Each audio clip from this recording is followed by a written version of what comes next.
Ogene bụ ife eji edu odogwu maka ejighị ogene edu onye ụjọ.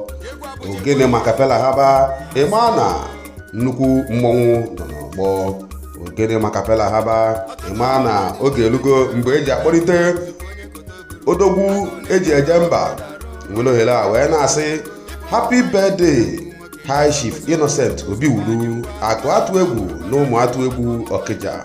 Ogbuefi akwụkwọ Chukwu debelu 1 n'Okija, papa ejima ezigbo oyi Chief Louis Olikaagụ Ojiego Emeogo na Igbo.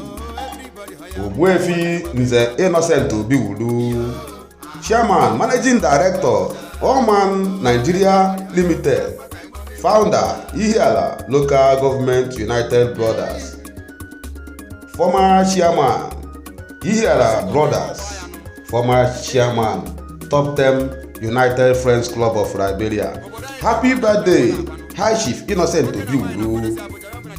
Ọkwesị m kenelu gị ezi nwaanyị iji eje mba, eze nwaanyị Lọlọ Chiamaka Obiwulu, apụ n'anwụ akụ atụ egwu mama ejima.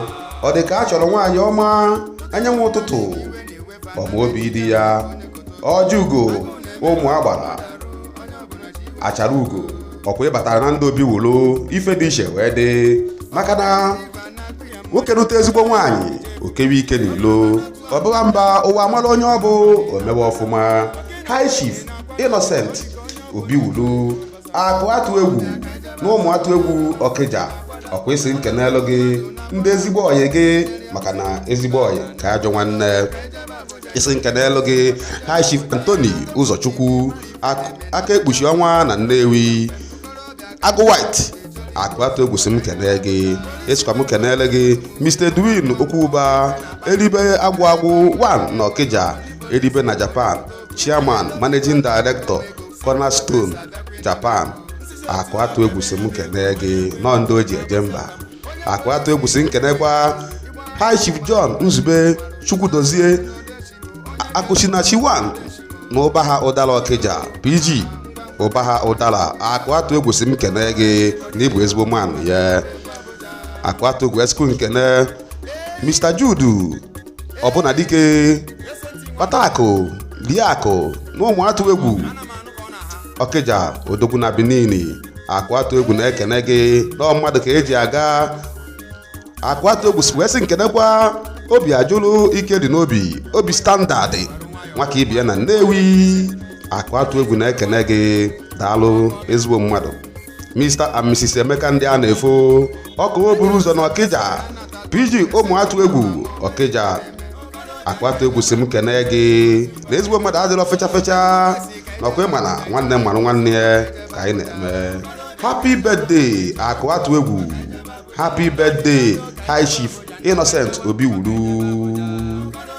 Akụ atụ egwu na ụmụ atụ egwu Okija, mmanwụ na-apụ apụ Ogbuefi akwụkwọ Chukwu debelu 1 na Okija, papa ejima ezigbo oyi Chief Louis Olikaagụ Ojiego Emeogo na Ilu ndị pakịla ọfụma.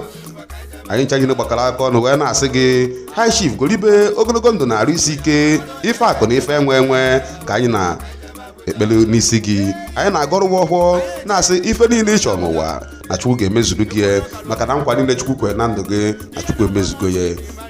Chukwu wee na-ayọ Chukwu okike abịa ma ka o debe gị ogologo ndụ na-arụ isi ike. Oji moto eme ọgọ, oji ụlọ eme ọgọ.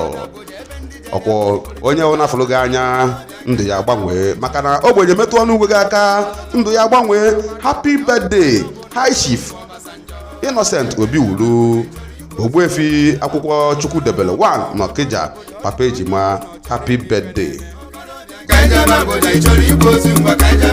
Ọtụtụ ụmụ mmadụ ime iwe na-ewefa na Naịjirịa bụzikwa onye kodo buru okorobịa ka ijebe Abuja, ịchọrọ igbu ozu ngwa ka ijebe Abuja. Ife ụmụ nwaanyị